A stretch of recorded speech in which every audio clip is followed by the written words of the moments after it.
अस्सलाम वालेकुम नाजरीन, आप देख रहे हैं PK24 न्यूज़। आपका मेज़बान बिलाल रज़ा इस वक्त चौधरी अमजद गोंदल साहब के पास मौजूद है। आए इनसे जानते हैं कि आज पूरे पंजाब के अंदर पंजाब का कल्चर मनाया जा रहा है। इनकी ज़ात भी जट है, तो ज़ाहिर बात है जट कौम ऐसी है जो हमेशा पंजाब के कल्चर को जिंदा रखे हुए है। अस्सलाम वालेकुम। वालेकुम सलाम। कैसे हैं सर, आप ठीक हैं? अल्हम्दुलिल्लाह, अल्लाह का एहसान है, शुक्र है उसकी ज़ात का। आज पूरे पंजाब के अंदर पंजाब कल्चर का दिन मनाया जा रहा है, क्या कहना चाहेंगे आप? ਅੱਜ ਜਿਹੜਾ ਜੀ ਉਹ ਪੰਜਾਬੀ ਕਲਚਰ ਦਾ ਦਿਨ ਮਨਾਇਆ ਜਾ ਰਿਹਾ ਹੈ। ਪੰਜਾਬ ਦੀ ਇੱਕ ਸਕਾਫਤ ਹੈ ਜਿਹੜੀ ਕਿ ਸਦੀਆਂ ਦਾ ਮੋਹਿਤ ਹੈ, ਜਿਹੜੀ ਇੱਕ ਬਹੁਤ ਲੰਬੀ ਸਕਾਫਤ ਹੈ ਔਰ ਉਸ ਨੂੰ ਉਜਾਗਰ ਕਰਨ ਵਾਸਤੇ ਇਹ ਦਿਨ ਮਨਾਇਆ ਜਾ ਰਿਹਾ ਕਿਉਂਕਿ ਜਿਸ ਤਰ੍ਹਾਂ ਸੋਸ਼ਲ ਮੀਡੀਆ ਜਾਂ ਮੀਡੀਆ ਤਰੱਕੀ ਕਰਦਾ ਜਾ ਰਿਹਾ ਹੈ, ਇਸ ਤਰ੍ਹਾਂ ਹੀ ਬਹੁਤ ਸਾਰੀਆਂ ਚੀਜ਼ਾਂ ਜਿਹੜੀਆਂ ਨੇ ਉਹ ਪਸਮਾਨਦਾ ਹੋ ਰਹੀਆਂ ਨੇ, ਪਿੱਛੇ ਜਾ ਰਹੀਆਂ ਨੇ।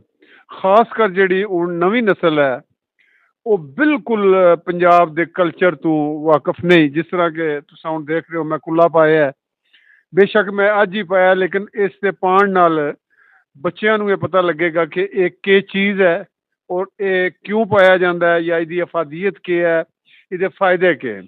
ਇਸੇ ਤਰ੍ਹਾਂ ਹੀ ਮੈਂ ਸਾਫਾ ਰੱਖਿਆ ਹੈ ਆਪਣੇ ਮੁੰਡੇ ਤੇ, ਵੀ ਸਾਫਾ ਕਿਉਂ ਰੱਖਿਆ ਜਾਂਦਾ ਹੈ, ਇਹ ਪੰਜਾਬ ਦਾ ਕਲਚਰ ਹੈ।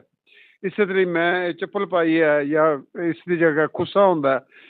ਇਸੇ ਤਰ੍ਹਾਂ ਜਿਹੜੀਆਂ ਸਾਡੀ ਸਕਾਫਤ ਜਿਹੜੀ ਹੈ, ਇਹਦੇ ਨਾਲ ਜਿਹੜੀਆਂ ਸਾਡਾ ਮਜ਼ੀਦ ਰਿਸ਼ਤੇ ਨੇ ਉਹ ਪਿਆਰ ਮੁਹੱਬਤ। ਫਿਰ ਇਸੇ ਤਰ੍ਹਾਂ ਸਾਡੀਆਂ ਰਵਾਇਤ ਹਨ, ਹੀਰ ਰਾਂਝਾ ਦੀ ਜਿਹੜੀ ਹੈ, ਜਾਂ ਸਾਡੇ ਨਾਲ ਦਰਿਆ ਜੇਹਲਮ ਦਾ ਜਿਹੜਾ ਪੰਜਾਬ ਜਾਂ ਪੰਜਾਬ ਯਾਨੀ ਪੰਜ ਦਰਿਆਵਾਂ ਦੀ ਧਰਤੀ, ਇਹਦੇ ਵਿੱਚ ਸਾਡੀਆਂ ਜਿਹੜੀਆਂ ਨੇ ਪੰਜਾਬੀ ਜਿਹੜੀ ਸਾਡੀ ਮਾਂ ਬੋਲੀ ਹੈ, ਇਹਦੇ ਵਿੱਚ ਅੱਗੋਂ ਪਠਵਾਰੀ ਹੈ, ਪਠਵਾਰੀ ਪੰਜਾਬੀ ਹੈ, ਸਾਡੀ ਸਾਦਾ ਪੰਜਾਬੀ ਹੈ, ਸਰਾਇਕੀ ਪੰਜਾਬੀ ਹੈ, ਉਹਦੇ ਨਾਲ ਨਾਲ ਇੰਦਕੋ ਪੰਜਾਬੀ ਹੈ। ਯਾਨੀ ਪੰਜਾਬ ਜਿਹੜਾ ਉਸ ਵਿੱਚ ਵੀ 4-5 ਜ਼ਬਾਨਾਂ। ਇਹਨਾਂ ਸਾਰੀਆਂ ਜ਼ਬਾਨਾਂ ਨੂੰ ਉਰਦੂ ਸਾਡੀ ਜਿਹੜੀ ਹੈ, ਬੇਸ਼ੱਕ ਸਾਡੀ ਉਹ ਕੌਮੀ ਜ਼ਬਾਨ ਹੈ, ਲੇਕਿਨ ਉਰਦੂ ਡੋਮੀਨੇਟ ਹੁੰਦੀ ਜਾ ਰਹੀ ਹੈ। ਔਰ ਪੰਜਾਬ ਜਿਹੜਾ ਇਹਦੇ ਵਿੱਚ ਮੀਆਂ ਮੁਹੰਮਦ ਬਖਸ਼ ਸਾਹਿਬ, ਆਪਣਾ ਵਾਰਿਸ ਸ਼ਾਹ ਸਾਹਿਬ ਔਰ ਇਸ ਤਰ੍ਹਾਂ ਦੇ ਬੇਤਹਾਸ਼ਾ ਲੋਕ ਨੇ ਜਿਨ੍ਹਾਂ ਬਹੁਤ ਜ਼ਿਆਦਾ ਲਿਖਿਆ। ਔਰ ਇੱਕ ਉਹਨਾਂ ਦੀ ਇੱਕ ਸ਼ੇਰ ਤਾਂ ਥੀਸਿਸ ਹੋ ਸਕਦਾ ਹੈ। ਮੀਆਂ ਮੁਹੰਮਦ ਬਖਸ਼ ਸਾਹਿਬ ਤਾਂ PhD ਹੋ ਰਹੀ ਹੈ, ਵਾਰਿਸ ਸ਼ਾਹ ਸਾਹਿਬ ਤਾਂ ਹੋ ਰਹੀ ਹੈ, ਜਾਂ ਹੋਰ ਹੁਣ ਜਿਹੜੇ ਦੂਸਰੇ ਹਨ ਜਿਨ੍ਹਾਂ ਦੇ ਨਾਂ ਸ਼ਾਇਦ ਫਿਲਫੋਰ ਮੇਰੇ ਜ਼ਹਿਨ 'ਚ ਨਾ ਆਉਣ।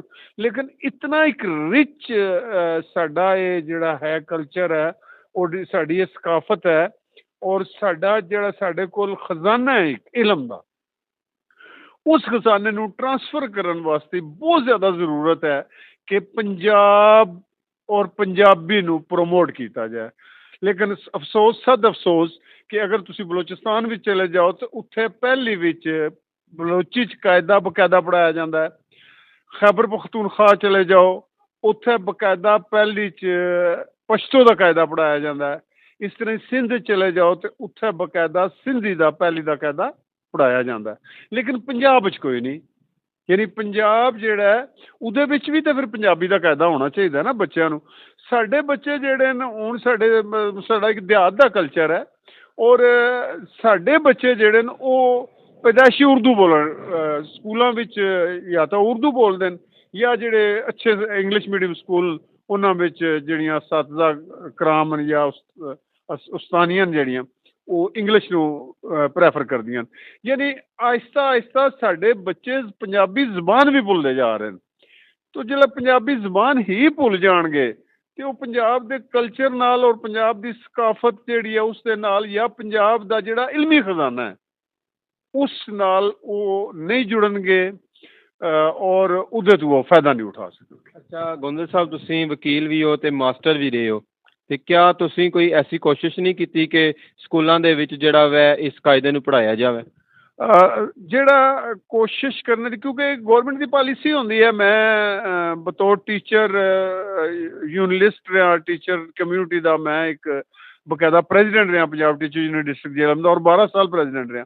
ਮੈਂ ਜਿੱਥੇ ਵੀ ਪਾਲਿਸੀ ਮੇਕਰਸ ਨਾਲ ਮੀਟਿੰਗ ਹੋਈ ਹੈ ਉੱਥੇ ਮੈਂ ਇਹ ਉਜਾਗਰ ਕੀਤਾ ਕਿ ਜਿਸ ਤਰ੍ਹਾਂ ਬਾਕੀ ਸੂਬਿਆਂ 'ਚ ਬੁਨਿਆਦੀ ਤੌਰ 'ਤੇ ਉਹਨਾਂ ਦੀ ਉਹ ਜਿਹੜੀ ਜ਼ੁਬਾਨ ਹੈ ਉਸ ਦਾ ਉਹ ਬਕਾਇਦਾ ਕਾਇਦਾ ਪੜ੍ਹਾਇਆ ਜਾਂਦਾ ਹੈ।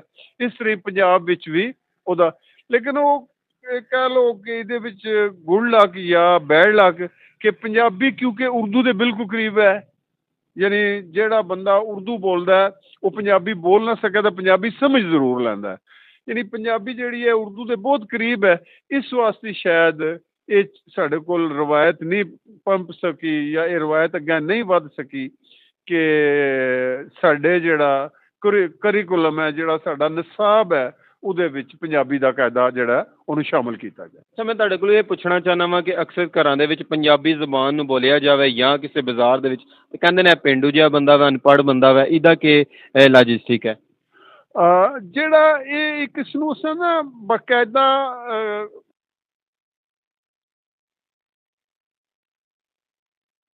ਮੈਨੂੰ ਨਹੀਂ ਸਮਝ ਆਉਂਦੀ ਕਿ ਇਸ ਇੱਕ ਗਲਤ ਫਰੇਜ਼ ਜਿਹੜੀ ਹੈ ਕਾਇਮ ਕਰ ਦਿੱਤੀ ਗਈ ਹੈ। ਕਿਸੇ ਦਿਹਾਤ 'ਚ ਰਹਿਣਾ ਫਖਰ ਹੈ। ਮੈਂ ਆਪਣਾ ਜ਼ਾਤੀ ਤੌਰ 'ਤੇ ਮੈਨੂੰ ਅਗਰ ਕੋਈ ਪੇਂਡੂ ਕਵੇ ਜਾਂ ਦਿਹਾਤੀ ਕਵੇ ਮੈਨੂੰ ਤਾਂ ਫਖਰ ਮਹਿਸੂਸ ਹੁੰਦਾ ਹੈ, ਕਿਉਂਕਿ ਪਿੰਡਾਂ ਥਾਵਾਂ 'ਤੇ ਤੁਹਾਨੂੰ ਖਾਲਸ ਮਾਹੌਲ ਮਿਲਦਾ ਹੈ, ਔਰ ਕੁਝ ਵੀ ਨਾ ਮਿਲੇ ਕਮ ਸੇ ਕਮ ਆਵਾਜ਼ ਤਾਂ ਖਾਲਸ ਮਿਲਦੀ ਹੈ ਨਾ, ਤੁਹਾਨੂੰ ਖਾਲਸ ਮਿਲ ਜਾਂਦਾ ਹੈ। ਇਸੇ ਤਰ੍ਹਾਂ ਹੀ ਅੱਜ ਤੋਂ ਅਗਰ 20 ਸਾਲ ਪਿੱਛੇ ਚਲੇ ਜਾਓ ਬੰਦੇ ਵੀ ਬੜੇ ਖਾਲਸ ਮਿਲਦੇ ਆ ਤੁਹਾਨੂੰ। ਯਾਨੀ ਪਿੰਡਾਂ ਦਾ ਮਾਹੌਲ ਜਿਹੜਾ ਇਕੱਠਿਆਂ ਬਹਿਣਾ, ਇਹ ਸਾਡਾ ਜਿਹੜਾ ਪੰਜਾਬੀ ਕਲਚਰ ਹੈ ਉਹਦੇ ਵਿੱਚ ਅਗਰ ਖਰਾਬਾ ਪੈਦਾ ਕਹਿ ਲਓ ਤਾਂ ਮੈਂ ਕਹਾਂਗਾ ਕਿ ਇਸਦੇ ਵਿੱਚ ਸੋਸ਼ਲ ਮੀਡੀਆ ਨੇ ਵੀ ਜਿਹੜੇ ਅੱਗੇ ਦੋਸਤ ਬਹਿ ਕੇ ਇਕੱਠੇ ਗੱਪ ਮਾਰਦੇ ਜਾਂ ਕੋਈ ਗੇਮ ਕਰਦੇ, ਉਹ ਹੁਣ ਅਗਰ ਇਕੱਠੇ ਵੀ ਨਹੀਂ ਤਾਂ ਉਹਨਾਂ ਸਾਰਿਆਂ ਆਪਣਾ ਮੋਬਾਈਲ ਚਾਹਿਆ, ਕਿਸੇ ਨੇ ਟਿਕਟੋਕ ਖੋਲੀ ਹੈ, ਕਿਸੇ ਨੇ ਫੇਸਬੁੱਕ ਖੋਲਿਆ, ਕੋਈ ਵਟਸਐਪ ਤੱਕ, ਕੋਈ ਯੂਟਿਊਬ, ਕੋਈ ਜਿਹੜਾ ਉਹ ਗੂਗਲ 'ਤੇ ਸਰਚ ਕਰ। ਯਾਨੀ ਇਸ ਸੋਸ਼ਲ ਮੀਡੀਆ ਨੇ ਸਾਡਾ ਜਿਹੜਾ ਪੰਜਾਬੀ ਕਲਚਰ ਆ ਬਹੁਤ ਤਾਸਰ ਕੀਤਾ। ਪੇਂਡੂ ਹੋਣਾ ਬਹਰਹਾਲ ਕੋਈ ਗੁਨਾਹ ਨਹੀਂ, ਪੇਂਡੂ ਅਗਰ ਪੇਂਡੂ ਨਹੀਂ ਹੋਏਗਾ, ਤੁਹਾਡਾ ਜ਼ਮੀਨਦਾਰ ਜਿਹੜਾ ਗੰਦਮ ਉਗਾ ਰਿਹਾ ਉਹ ਕਿੱਥੇ ਬੈਠੇ ਆ? ਬੈਠੇ ਆ ਸ਼ਹਿਰ 'ਚ ਬਹਿ ਕੇ ਤਾਂ ਨਹੀਂ ਗੰਦਮ ਉਗਾਈ ਜਾ ਸਕਦੀ, ਉਹ ਦਿਹਾਤ 'ਚ ਬੈਠੇ ਆ। ਤੁਸੀਂ ਦਾਲਾਂ ਖਾ ਰਹੇ ਹੋ, ਕਿੱਥੇ ਉਗ ਰਹੀਆਂ? ਤੁਸੀਂ ਯਾਨੀ ਜ਼ਰੂਰੀਆਤ ਜ਼ਿੰਦਗੀ ਦੀਆਂ ਤੁਹਾਡੀਆਂ 80% ਜਿਹੜੀਆਂ ਜ਼ਰੂਰਤਾਂ ਨੇ ਉਹ ਦਿਹਾਤ ਪੂਰੀਆਂ ਕਰ ਰਿਹਾ। ਤੁਸੀਂ ਸਿਰਫ ਉਹਨਾਂ ਚੀਜ਼ਾਂ ਨੂੰ ਕਰਦੇ ਹੋ, ਰਿਫਾਈਨ ਕਰਦੇ ਹੋ ਉਹਨਾਂ ਨੂੰ। ਮਤਲਬ ਗੰਦਮ ਦਿਹਾਤਾਂ 'ਚੋਂ ਆਉਂਦੀ ਹੈ, ਬਾਜਰਾ ਦਿਹਾਤਾਂ 'ਚੋਂ ਆਉਂਦਾ, ਮਕਈ ਦਾ ਮਤਲਬ ਬਿਸਕਿਟ ਜਿਤਨੇ ਤੁਸੀਂ ਖਾਂਦੇ ਹੋ ਉਹ ਕਾਹਦੇ ਬਣੇ ਨੇ? ਉਹ ਬਾਜਰੇ ਦੇ ਬਣੇ ਨੇ ਜਾਂ ਮਕਈ ਦੇ ਬਣੇ ਨੇ ਜਾਂ ਗੰਦਮ ਦੇ ਬਣੇ ਨੇ। ਅਤੇ ਗੰਦਮ ਬਾਜਰਾ ਮਕਈ ਕਿੱਥੋਂ ਆ ਰਹੀ ਹੈ? ਦਿਹਾਤਾਂ 'ਚੋਂ ਆ ਰਹੀ ਹੈ। ਦੁੱਧ ਕਿੱਥੋਂ ਆ ਰਿਹਾ? ਦਿਹਾਤਾਂ 'ਚੋਂ ਆ ਰਿਹਾ। ਯਾਨੀ ਤੁਹਾਡੀ ਜ਼ਰੂਰੀਆਤ ਜ਼ਿੰਦਗੀ ਦੀਆਂ ਮੋਸਟਲੀ ਚੀਜ਼ਾਂ ਜਿਹੜੀਆਂ ਨੇ ਉਹ ਦਿਹਾਤਾਂ 'ਚੋਂ ਆ ਰਹੀਆਂ। ਅੱਛਾ ਗੋਂਦਲ ਸਾਹਿਬ, ਮੈਂ ਤੁਹਾਡੇ ਕੋਲ ਇਹ ਪੁੱਛਣਾ ਚਾਹੁੰਦਾ ਮੈਂ ਵੀ ਕਿ ਤੁਹਾਡੀ ਕਾਫੀ ਉਮਰ ਹੋ ਚੁੱਕੀ ਹੈ, ਜ਼ਾਹਿਰ ਗੱਲ ਹੈ ਤੁਸੀਂ ਉਹ ਪੁਰਾਣੀਆਂ ਚੀਜ਼ਾਂ ਬਚਪਨ ਵਿੱਚ ਵੀ ਦੇਖੀਆਂ ਹੋਣਗੀਆਂ, ਆਪਣੀ ਜਵਾਨੀ ਵਿੱਚ ਵੀ, ਜਿਹੜੀਆਂ ਅੱਜ ਕੱਲ੍ਹ ਪੰਜਾਬ ਦੇ ਕਲਚਰ ਨਾਲ ਜਿਹੜੀਆਂ ਨੇ ਉਹ ਫਰੇਮਾਂ ਦੇ ਵਿੱਚ ਸਿਰਫ ਸਜਾ ਦਿੱਤੀਆਂ ਗਈਆਂ ਨੇ ਲੇਕਿਨ ਘਰਾਂ ਦੇ ਵਿੱਚ ਮੌਜੂਦ ਨਹੀਂ ਹੈ। ਸਰ ਸਭ ਤੋਂ ਪਹਿਲਾਂ ਤਾਂ ਸਾਡਾ ਛਲਿਆਣੀ ਦਾ ਕੰਸੈਪਟ ਆ। ਅੱਜ ਦੇ ਬੱਚੇ ਨੂੰ ਛਲਿਆਣੀ ਦਾ ਨਹੀਂ ਪਤਾ ਕਿ ਛਲਿਆਣੀ ਕੀ ਹੁੰਦੀ ਹੈ। ਛਲਿਆਣੀ ਦਾ ਪੰਜਾਬ ਦਾ ਇੱਕ ਐਸਾ ਜ਼ਬਰਦਸਤ ਕੰਸੈਪਟ ਆ ਕਿ ਜਿੱਥੇ ਸੁਬਾਹ ਅਸਾਂ ਉੱਠਨੇ ਆ, ਵਾਲਦਾ ਸਾਡੇ ਜਿਹੜੇ ਨੇ ਉਹ ਇੱਕ ਸਾਈਡ 'ਤੇ ਪਈ ਹੁੰਦੀ ਆਪਣਾ ਕਿਆ ਨਾਂ ਗਲਣੀ, ਉਹਦੇ ਵਿੱਚ ਉਹਨਾਂ ਦੁੱਧ ਰਿੜਕਣਾ, ਨਾਲ ਹੀ ਉਹ ਉਹਦੇ ਵਿੱਚੋਂ ਤਾਜ਼ਾ ਤਾਜ਼ਾ ਮੱਖਣ ਕੱਢਣਾ, ਨਾਲ ਹੀ ਜਨਾਬ ਚੁੱਲ੍ਹਾ ਬਣਿਆ ਹੁੰਦਾ, ਚੁੱਲ੍ਹੇ ਵਿੱਚ ਜਿਹੜਾ ਉਹ ਗੋਬਰ ਦਾ ਜਿਹੜਾ ਉਹ ਗੋਹੇ ਅਸਾਂ ਉਹਨੂੰ ਪੰਜਾਬੀ 'ਚ ਕਹਿੰਦੇ ਹਾਂ, ਗੋਹੇ ਦੀ ਅੱਗ ਹੁੰਦੀ, ਨਾਲ ਇੱਕ ਲੱਕੜ ਦੋ ਲੱਕੜ ਲਾ ਲੈਣੀ, ਨਾਲ ਗੋਹੇ ਔਰ ਉਸ ਤੋਂ ਯਾਰ ਜਿਹੜੀ ਰੋਟੀ ਪੱਕਦੀ ਆ ਉਸ ਤੋਂ ਜਿਹੜਾ ਦੁੱਧ ਗਰਮ ਹੁੰਦਾ ਆ, ਤੁਸੀਂ ਯਕੀਨ ਕਰੋ ਕਿ ਉਹਦਾ ਟੇਸਟ ਜਿਹੜਾ ਉਹ ਲਾਜਵਾਬ ਆ। ਉਹ ਟੇਸਟ ਅੱਜ ਤੱਕ ਨਹੀਂ ਮਿਲ ਸਕਿਆ। ਇਸੇ ਤਰ੍ਹਾਂ ਕਾੜਨੀ ਹੁੰਦੀ, ਮਤਲਬ ਦੁੱਧ ਸਵੇਰੇ ਉਹ ਕਾੜਨੀ ਵਿੱਚ ਰੱਖ ਦੇਣਾ, ਔਰ ਇਹ ਮਿੱਟੀ ਦੇ ਬਰਤਨ ਹੁੰਦੇ, ਕਾੜਨੀ ਮਿੱਟੀ ਦੀ, ਗਲਣੀ ਮਿੱਟੀ ਦੀ, ਹਾਂਡੀ ਮਿੱਟੀ ਦੀ।